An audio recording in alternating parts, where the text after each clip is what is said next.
तर मंडळी आज आपण इलो वायव्य स्फटिक शिवलिंग बघूसाठी.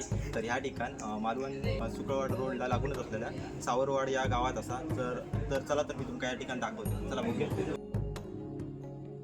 नमस्कार, मी ऋषिकेश साळुंखे रुद्रनाथ फाउंडेशनमध्ये आपलं स्वागत करतो. हे निर्वाण शिवलिंग आहे. हे ध्यान साधनेसाठी, जप साधनेसाठी, शक्ती साधना, शिवसाधना या आपल्या फाउंडेशनमध्ये होतात. आपण क्रियायोग देखील अगदी मोफतमध्ये शिकवतो. एकही रुपये कोणाचा घेत नाही. नाडीशुद्धी, नाडी प्राणायाम, मेडिटेशन या गोष्टी आपल्या इकडे शिकवल्या जातात. त्या प्रकारे इथे आपलं यज्ञ होतं, गायत्री यज्ञ होता, महामृत्युंजय यज्ञ होतं. पाठीमागे आईचा स्तंभ इथं दिसतोय तुम्हाला, तो महाकाली स्तंभ आहे. हे शक्तीचं प्रतीक मानलं जातं. महाकाली स्तंभ, काली म्हणजे आई आपण मानतो इकडे. आईचे सगळे लाड पुरवले जातात, आईचे सगळे साधना केल्या जातात. त्याच बाजूला कामाख्याचं आहे, जे तुम्हाला दिसत आहे ते पंचतत्वांचं प्रतीक मानलं जातं. तिला लज्जागौरी बोलतो.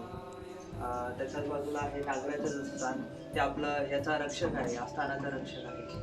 आणि अशा प्रकारे आपली जागा आहे ध्यान साधना, क्रियायोग आणि यासाठी तयार केली आहे. ते कोणत्याही कर्मकांड आणि अंधश्रद्धेला आपण प्राधान्य देत नाही, आपण सगळा विरोध करतो.